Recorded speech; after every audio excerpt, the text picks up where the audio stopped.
नमस्कार, डीडी बिहार के इस विशेष कार्यक्रम में आपका बहुत बहुत स्वागत है। आज हम बात करेंगे नशीली दवाओं का दुरुपयोग और तस्करी, रोकथाम, जागरूकता विषय पर। हम सब जानते हैं कि नशीली दवाओं का एक अच्छा खासा कारोबार है और वो हमें हर तरह से नुकसान पहुंचाता है, हमारी युवा शक्ति को, हमारे समाज को, हमारे देश को, क्योंकि कहीं ना कहीं से एक पूरी शक्ति जो है इसको नष्ट करता है। ये किस तरह करता है, क्यों, कैसे ये कारोबार फैलता है और कौन लोग किस तरह से कब इसकी चपेट में आ जाते हैं, किन किन बातों पे हमें ध्यान रखना है हमारे समाज को, हमारे अभिभावक को, हमारे माता पिता को, ताकि हम अपने आसपास के लोगों को, अपने युवाओं को, अपने बच्चों को इससे बचा सकें। इसी विशेष कार्यक्रम में हम इस वक्त आपके साथ हैं और हमारे साथ जो स्टूडियो में इस वक्त विशेषज्ञ हैं उनसे पहले आपका परिचय कराते हैं। हमारे साथ है दीपक कुमार जी। दीपक जी आज सूचना अधिकारी हैं नारकोटिक्स कंट्रोल ब्यूरो के। दीपक जी बहुत बहुत स्वागत है आपका। हमारे साथ हैं अखिल भारतीय आयुर्विज्ञान संस्थान एम्स पटना के मनोचिकित्सक, बहुत जाने माने मनोचिकित्सक, मनोरोग विभाग के अध्यक्ष हैं डॉक्टर पंकज कुमार जी। पंकज जी बहुत बहुत स्वागत है आपका। हमारे साथ हैं एक स्वयंसेवी संगठन दिशा की सीईओ। स्वयंसेवी संगठन दिशा हम सब जानते हैं, ये नशा विमुक्ति केंद्र के रूप में बहुत चर्चित है। उनकी सीईओ हैं राखी शर्मा जी। राखी जी बहुत बहुत स्वागत है आपका जी। हम आज इस विषय को लेकर इसलिए बात करना चाहते हैं कि कहीं ना कहीं से ये बहुत तेज़ी से इसका फैलाव हो रहा है। तमाम सरकारी गैर सरकारी प्रयासों के बावजूद इसको रोकने की, फिर भी ये जड़ फैलाता जा रहा है। कैसे ये काम करता है, किन लोगों को किस तरह से इसकी चपेट में आ जाते हैं, इस पर हम बात करते हैं। सबसे पहले हमारे साथ हैं नारकोटिक्स कंट्रोल ब्यूरो के दीपक जी। दीपक जी, हम आपसे जानना चाहेंगे कि ये जो कारोबार है जिस पर आपकी नज़र है, आपका विभाग लगातार रोकथाम में लगा हुआ है, रेड करते हैं, पकड़ते हैं लोगों को, फिर भी ये इसका कारोबार फल फूल रहा है, आप क्या समझते हैं ये क्या है? नशीली दवाएं, सबसे पहले तो हम समझना चाहते हैं दवा, नशीली दवाएं और इस तरह की चीज़ें क्या है, कैसे हम इससे अवेयर हों? नशीली दवाओं का बहुत सारा हो सकते हैं, नेचुरल जो प्राकृतिक से भी मिलते हैं, दूसरा जो कृत्रिम रूप से बनाए जाते हैं। जैसे प्राकृतिक रूप में हम लोग जो देखते हैं अमूमन, जैसे गांजा के प्लांट होता है जिनसे हम लोगों को गांजा मिलता है, और दूसरा ओपियम होता है या अफीम का पौधा होता है, उससे हम लोग सिंथेटिक ड्रग्स का जो मार्केट में होता है उत्पादन होता है, वो चीज़ें होती है। तो इसी को नशीली दवाओं के रूप में जाना जाता है। अब आपका जो सवाल है कि इसका जो फैलाव है, फैलाव इसका बहुत सारे कारण हो सकते हैं। दूसरा क्या है कि एक तो जो डॉक्टर साहब प्रिस्क्रिप्शन पर दवा लिखते हैं, जो दवा लिखा उन्होंने उसका यूज होता है।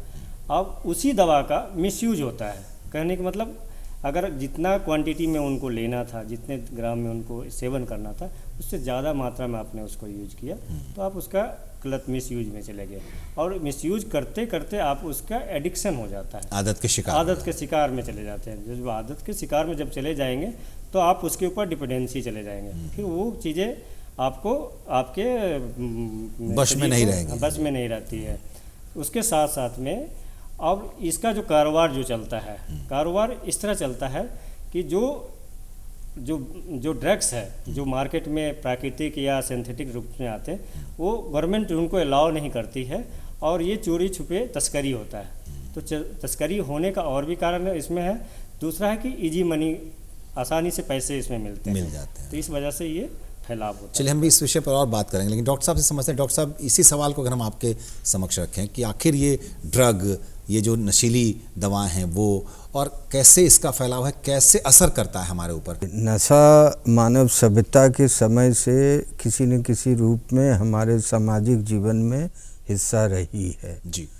लेकिन अब पिछले एक दशक में देखें तो नशे की प्रवृत्ति और नशे लेने के तरीके और उसके लेने के परिणाम जिस रूप में आ रहे हैं, उससे सारा समाज बहुत चिंतित रहने लगा। तब जाके इस नशे को सिर्फ सामाजिक बुराई नहीं, इसको एक बीमारी के तौर पे देखने की कोशिश की जाने लगी साइंस के द्वारा। अब मैं थोड़ा एडिक्शन के साइंस पे अगर जाऊं तो ये कहना चाहूँगा, जो भी नशीले पदार्थ वो ऐसे केमिकल हैं जो हमारे ब्रेन पे असर करते हैं, और ब्रेन के कुछ हिस्से ऐसे हैं जहाँ पे ये नशीले पदार्थ के जाने से कुछ केमिकल का रिसाव होता है, जिसे रिवार्ड सेंटर कहते हैं। वो रिसाव होने से इंसान को प्लेजर की अनुभूति होती है, सुखानुभूति होती है, उन्हें हाई भी फीलिंग होता है, बेटर फील होता है। तो वो जो फीलिंग होती है वो इंसान को दोबारा उसे लेने के लिए प्रेरित करती है। और इस तरह से जब बार बार इंसान लेने लगता है तो वो केमिकल जो उस सेंटर को बार बार हाई कर रहा है, धीरे धीरे उसकी सेंसिटिविटी कम होती है। तब उस व्यक्ति को उससे ज़रूरत से ज़्यादा मात्रा धीरे धीरे चाहिए ताकि उसे उसी आनंद की अनुभूति हो सके। सो इस तरह से धीरे धीरे डेली होना शुरू होता है, सुबह से लेना शुरू होता है, तो ये मात्रा बढ़ती जाती है। और एक स्थिति ऐसी आती है कि इंसान अगर लेना छोड़ दे गलती से भी या किसी कारण से, तो अब चूंकि ब्रेन की सारी संरचनाएं केमिकल ऐसी चेंज हो गई है कि वो ब्रेन हमेशा इंसान को प्रेरित करता है, जिसे हम लोग कहते हैं विड्रॉल सिम्टम। सारे शरीर में सिग्नल्स भेजने लगते हैं जो विड्रॉल सिम्टम्स के रूप में होने लगती है, और तब इंसान उस विड्रॉल की बेचैनी और तकलीफ से बचने के लिए उसका इस्तेमाल को मजबूर हो जाता है। बहुत अच्छे से आपने ये बात कही जी। और मुझे लगता है कि हमारे दर्शक ये समझ पा रहे होंगे कैसे हम इसके न चाहते हुए भी इसके शिकार हो जाते हैं। एक बार भी गलती से हमने ऐसा कर लिया, फिर अगर दोबारा किया तो फिर वो हम किस तरह से उसकी चपेट में आएंगे। हम डॉक्टर साहब फिर से आपके पास आएंगे और जरा सा और समझेंगे, लेकिन हम राखी जी आपके पास आना चाहते हैं।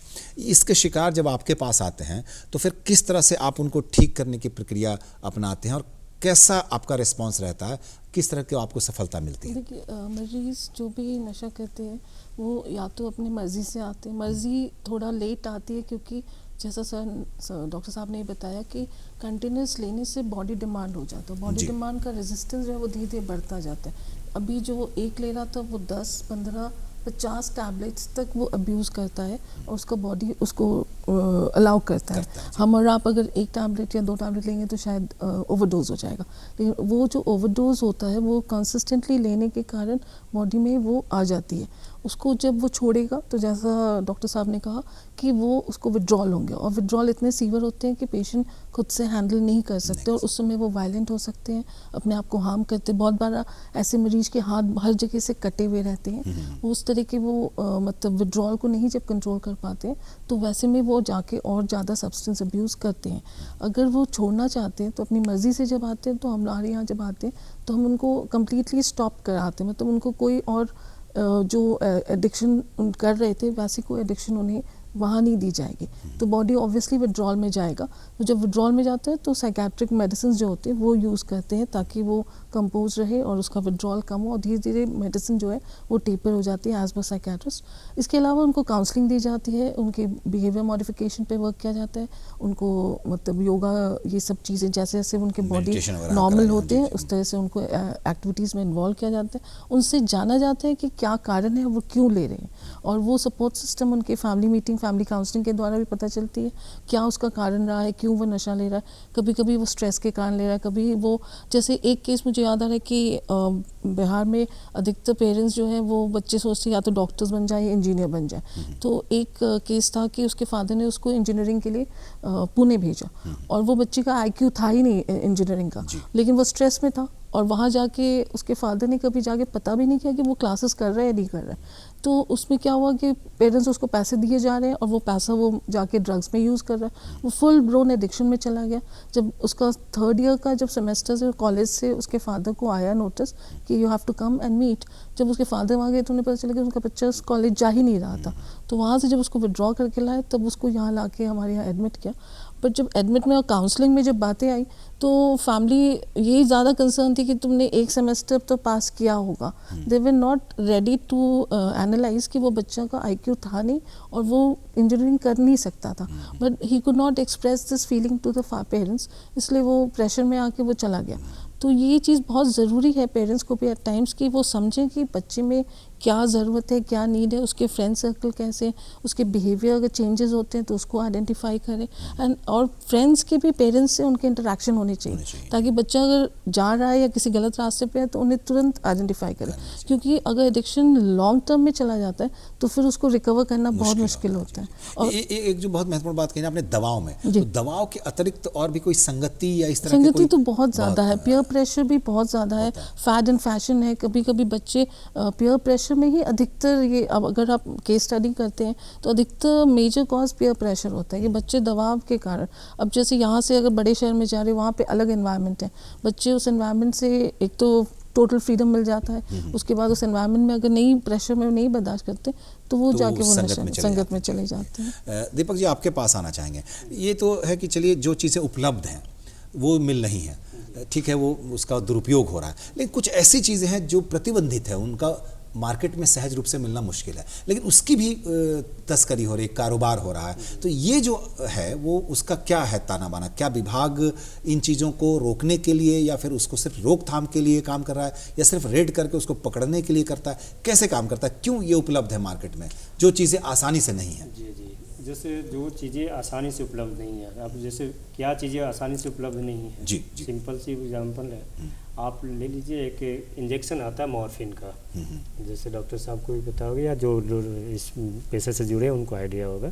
मॉर्फिन का जो लीगल इस्तेमाल होता है वो मोस्ट पेन किलर के रूप में इस्तेमाल होता है, जैसे कैंसर पेशेंट को दिया जाता है या जो आर्मी में हमारे जो जवान होते हैं, सोल्जर्स होते हैं, उनको दिया जाता है। लेकिन एक्चुअली क्या है कि ये जो मेडिसिन है वो विदाउट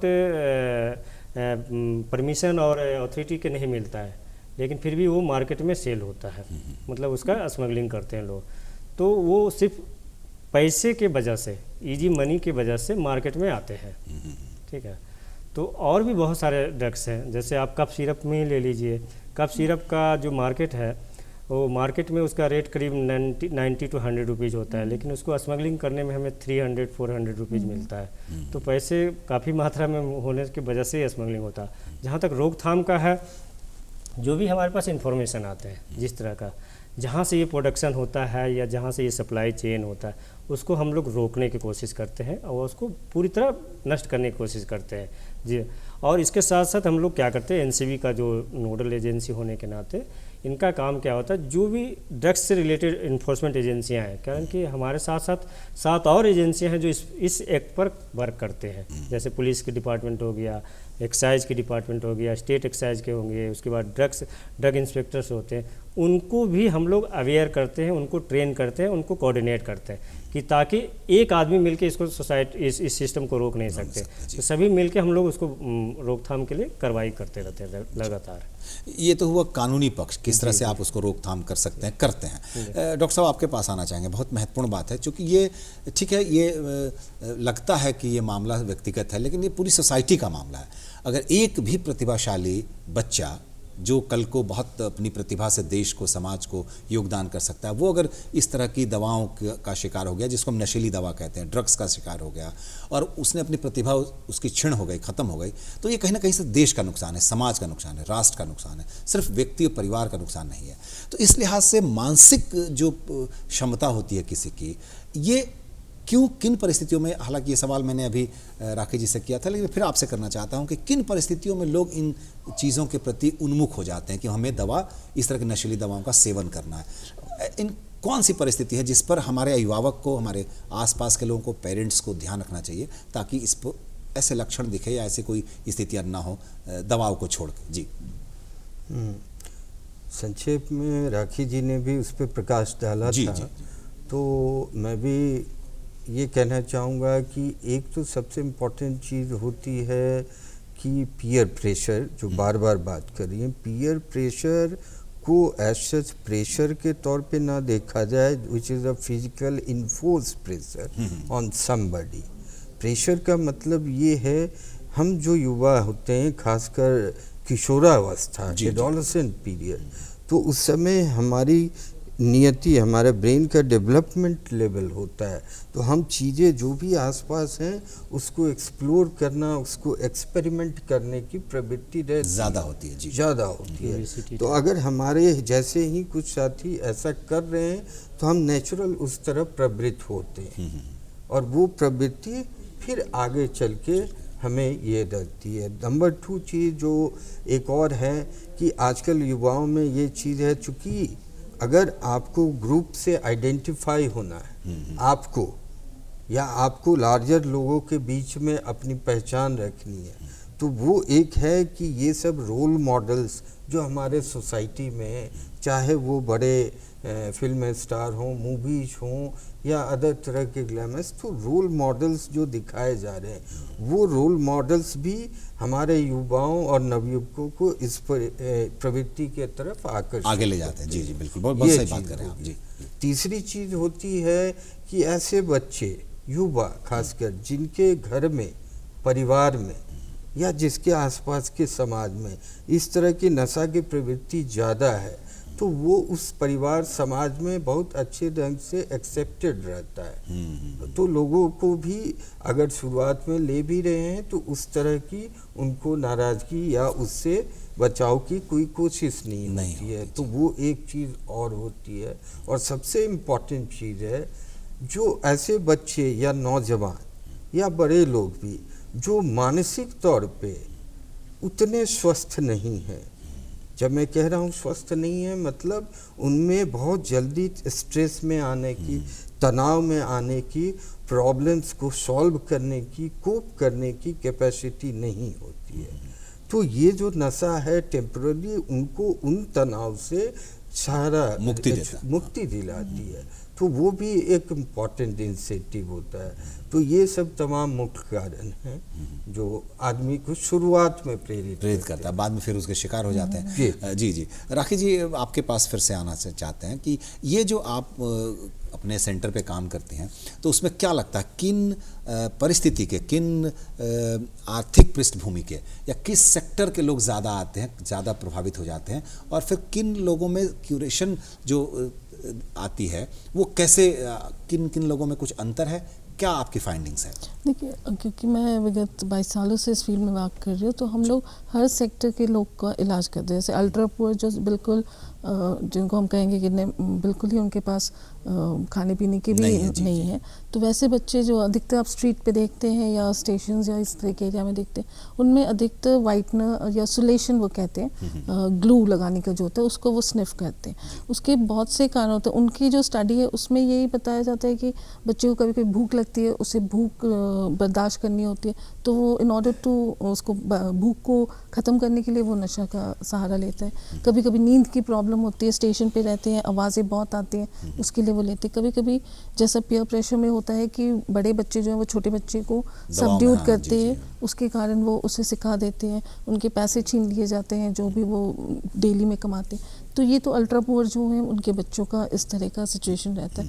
वर्किंग जो अल्ट्रा पुअर मदर और फादर दोनों मजदूर है, वो बाहर जा रहे हैं, उनका बच्चा ऐसे ही है, तो वो भी नशा का आदी हो जाता है। छोटे छोटे बच्चे मतलब from the age of 6 to 16 वो इस सेक्टर के बच्चे जो हैं वो, क्योंकि उनका परिवेश और माहौल ऐसा है कि वो उस चीज़ को एकदम इजीली अडेप्ट कर लेते हैं और हर तरह के नशे में एक्सप्लोर करने चले जाते हैं। उसमें उनके साथ कभी कभी सेक्सुअल पर्वर्शन भी होता है। उस कारण का भी एक दिमाग पे जो है मेंटली बहुत प्रेशर रहता है, और इन सब बच्चे में ये सब कारण देखा गया।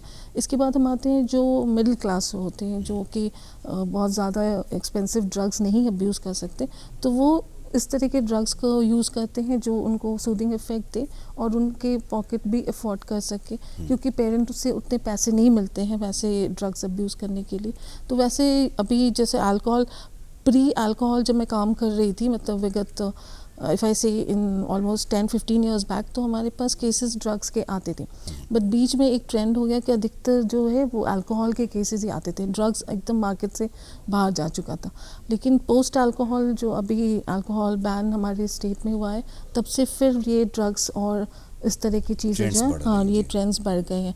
तो जो मिडिल क्लास इनकम ग्रुप है उसमें गांजा, भांग, ये सब चीज़ें, इंजेक्शंस और मतलब टैबलेट्स अब्यूज़, स्पाज़ोप्रॉक्सिन की टैबलेट्स होते हैं, पेन किलर्स होते हैं, इंजेक्शंस होते हैं, फोटविन्स होते हैं, इस तरह के बहुत सारे जो अब्यूज़ होते हैं वो इनिशियली। अभी ऑफ लेट क्या कर रहे हैं बच्चे की, लिक्विड करते हैं, स्मैक को लिक्विड करके इंजेक्शन में यूज़ करते हैं, तो ये भी एक ट्रेंड अभी आ गया है। ये सब बच्चे धीरे धीरे इस चीज़ के आदी होते हैं और पहले अफोर्डेबल नहीं होता, बाद में कुछ छोटे मोटे क्राइम भी करने लगते हैं। पहले तो घर से शुरू होता है कि चोरियाँ कर रहे हैं, उसके बाद जैसे एक केस मेरे पास है, उसकी फादर नहीं है एंड उसके फादर रिटायर्ड आर्मी ऑफिसर थे और मदर को उनकी जगह एक छोटा जॉब मिला और उस बच्चे को वो छोड़ के गई घर पे और वो नशे का इतना लिप्त हो गया था, उसके पास पैसे नहीं थे, तो उसने घर के सारे फर्नीचर बेच दिए, मतलब ऑन पीनट्स, मतलब 2,000-3,000 रुपए में।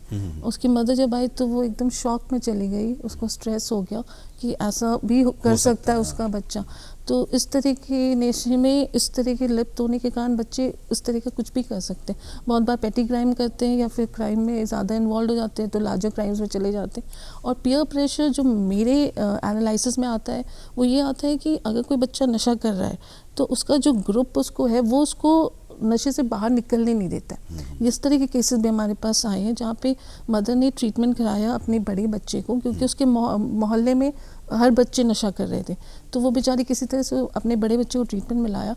तो वो मोहल्ले में जो बेचने वाले थे उसने बोला कि जब आपका बच्चा ट्रीटमेंट के बाद बाहर आएगा तो फिर हम उसको नशा करवाएंगे, क्योंकि मेरा ये धंधा है और मैं इस कारोबार धंधे है, को नहीं तोड़वा पाएंगे, और आप कितनी बार नशा मुक्ति में डालेंगे, आप थक जाएंगे। तो this is the challenges they faces. Then we come to higher income group, जहाँ पे हम कहते हैं कि पढ़े लिखे भी हैं और इंजीनियर्स, डॉक्टर्स, शौक और से करते हैं। हाँ, वो शौक से कर रहे हैं, उनको आदत हो गई है। और अब जब शौक इतना ज़्यादा हो जाता है कि वो उनका बिहेवियर या उनका हार्मोनल एक्टिविटी जो घर का है वो भी डिस्टर्ब हो रहा है, फैमिली भी डिस्टर्ब हो रही है, तो वैसे में वो अपने आप को इलाज में लाते हैं। तो उनको है कि सारे एमिनिटीज़ होने चाहिए और हम बस आराम से इस चीज़ से बाहर निकल सकें। मतलब कहने का मतलब है कि पूरी संभावना है हर सेक्टर में, कहीं से भी ये इसके हाँ, आदी हो इसमें सकते कोई हैं। बायसनेस नहीं है, ना कोई आप टर्म लाइन कर सकते कि नहीं नहीं कर ये सकते। ही लोग ज़्यादा लेंगे या ये ये कम कम लेंगे, लेंगे, जी, जी। ऐसा नहीं है। जब एक किसी व्यक्ति को इसकी लत लग जाती है तो वो किसी भी दीपक जी, आपके लिए चुनौती है, जो मैम ने बात कही, डॉक्टर साहब ने बात कही कि ये भाई है, तो अब है कि कैसे आप मतलब सिर्फ आइडेंटिफाई करते हैं या जो जब चीज़ें आती हैं सामने तब रेड करते हैं, या फिर इसकी रोकथाम के लिए, प्रिवेंशन के लिए ब्यूरो कुछ करता है? प्रिवेंशन का काम तो हमारा है ही है, जी जी, साथ में कोऑर्डिनेशन का भी वर्क हो गया। तीसरा हमारा जो वर्क होता है अवेयरनेस का, अवेयरनेस का प्रोग्राम भी हम लोग रखते हैं इसके साथ साथ में, और हर जगह होता है, हर डिस्ट्रिक्ट में होता है, और स्कूल इंस्टीट्यूशन जितने भी हैं उनमें हम लोग ये करते हैं, ठीक है। और उनको अवेयर करने का कोशिश करते हैं, खासकर जैसे जो स्कूल्स वगैरह में हैं उनके पेरेंट्स को, स्कूल टीचर्स को, उनको अवेयर करते हैं। अवेयर करने के माध्यम से ही हम ज़्यादा से ज़्यादा इसमें हम उसको रोकथाम कर सकते हैं, जी जी। कारण कि यही अवेयरनेस ही हमें बचा सकता है चीज़ों का। चलिए, यही सवाल हम डॉक्टर साहब से करते हैं। डॉक्टर साहब, समाज भी मानता है कि ये बहुत बुरी चीज़ है, लेकिन फिर भी हम अपने आसपास के लोगों को रोक नहीं पाते हैं। कई बार हम अपने घरों में भी इन चीज़ों को देख लेते हैं, बहुत कोशिश करते हैं फिर भी, लेकिन कहीं ना कहीं मामला ये है और तेज़ी से बढ़ रहा है, जैसा कि ब्यूरो भी रोकथाम में लगा है। तो एम्स बहुत बड़ी संस्था है, बहुत अच्छे लोग हैं वहाँ पर। क्या लगता है कैसे इसकी रोकथाम हो, किस सोसाइटी के किस सेक्टर की ज़रूरत पड़ेगी आपको, और कैसे सचमुच इस पर हम अपने जो हम चाहते हैं कि इसकी रोकथाम हो, क्या करना चाहिए, किस तरह की जागरूकता अभियान होनी चाहिए, और कैसे हम अपने स्कूल से लेकर बच्चे मतलब जब बड़े हो जाते हैं, कॉलेज में जाते हैं, तब तक उनको हम किस तरह से प्रशिक्षित कर सकते हैं कि ये सोसाइटी के लिए, उनके लिए, सबके लिए बुरी है, इससे जितना दूर रहे। आप कैसे करेंगे काम हम? तो रोकथाम की अगर बात करें तो हम, जैसा दीपक जी ने बताया कि उनकी एजेंसी 2 आर्म होते हैं रोकथाम के। एक आर्म को हम लोग कहते हैं सप्लाई रिडक्शन। जी हाँ, जो सप्लाई रिडक्शन मतलब उस जिस तरह के नशे के पदार्थ हैं उनकी अवेलेबिलिटी एंड सप्लाई को हम रिस्ट्रिक्ट करें रोक दें। जितना से ज़्यादा हो सके। उसके लिए ज़रूरत हो जो कानून बने, उसके लिए पॉलिसीज़ बनते हैं, रूल्स बनते हैं, and there are many agencies involve which Deepak ji has enumerated, कि सारी एजेंसियां मिलके हम सप्लाई रिडक्शन को तरफ जाते हैं। लेकिन पिछले शताब्दी के पूरे विश्व ने एक्सपेरिमेंट किया है इस पे जी, कि which is the best approach. तो उसमें हमेशा से पाया गया इवन विदेश सारे कंट्री में ग्लोबली कि supply reduction can not be the समाधान। डिमांड ये समाधान नहीं हो है, सकता है। रादर जैसे जैसे बढ़ रही है नशे के प्रकार की प्रवृत्ति, द सीवियरिटी की प्रवृत्ति और एक्सपेरिमेंटेशन, ये सब कहीं न कहीं supply reduction strategy and framework, legal and policy framework से ये बढ़ रहा है। सो उत्तम उपाय है जिसको कहते हैं डिमांड रिडक्शन। जब डिमांड ही नहीं होगा तो सप्लाई की जरूरत नहीं पड़ेगी। तो डिमांड रिडक्शन में मोस्ट इम्पॉर्टेंट चीज़ होती है जागरूकता की बात करना। उसके लिए हाँ सबको जागरूक होना पड़ेगा। जागरूकता को भी अगर हम देखें, अभी तक जो बेस्ट माना गया है एविडेंस बेस्ड जागरूकता, उसमें हम general awareness common programme symbolic से कुछ हासिल नहीं हो सकते। जैसे बताया गया स्कूल में वर्क करने की ज़रूरत है बहुत ज़्यादा। हम स्कूल टीचर्स को, स्कूल में काम करने वाले लोगों को अवेयर करें कि बच्चे में क्या क्या चीज़ें दिखे तो आपको पता चलना चाहिए। और हर बच्चे को मालूम होना चाहिए, हर पेरेंट्स को मालूम होना चाहिए कि ये सोसाइटी के लिए अच्छी चीज़ नहीं है, कॉलेज हमारे लिए पे वर्क करें, फैमिली के साथ, क्योंकि बच्चे सबसे ज़्यादा समय फैमिली में गुजारते हैं। चूंकि समय नहीं है, नहीं तो हम लोग इस बातचीत को और आगे बढ़ाते हैं। तो पंकज जी आपका बहुत बहुत धन्यवाद, डॉक्टर साहब आपका धन्यवाद, दीपक जी आपका भी धन्यवाद, और राखी जी आपका बहुत बहुत धन्यवाद। जैसा कि हमने देखा कि ये ऐसी चीज़ है जो हम सब के आसपास है, कहीं ना कहीं ना चाहते हुए भी हमारे आसपास लोग नशे के शिकार हो जाते हैं, और ऐसा शिकार होते हैं कि उनसे बहुत जल्दी निकल भी नहीं पाते। जबकि पूरी सोसाइटी, सिस्टम, हम सब चाहते हैं कि ये बहुत अच्छी चीज़ नहीं है, इससे हमें जितनी दूर रहें हम अच्छा। लेकिन कुछ दवाएं ऐसी हैं जो हम डॉक्टर्स की मदद से लेते हैं। यही वो कारण है, यही वो आधार है जिससे इसका कारोबार कई बार फलने फूलने लगता है। लेकिन हमें तय करना है कि क्या करना नहीं करना है। तो चलिए आज के इस कार्यक्रम के जरिए हम आपकी तरफ से दोबारा दीपक जी को, पंकज जी को और राखी मैम को धन्यवाद करते हैं कि ये बहुत अच्छी जानकारी इन्होंने हमारे लिए, आपके लिए दी। तो इस सब का हम उपयोग करेंगे और हम अपने आसपास, अपने समाज को, अपने राष्ट्र को स्वस्थ करने में इसका उपयोग करेंगे। नमस्कार।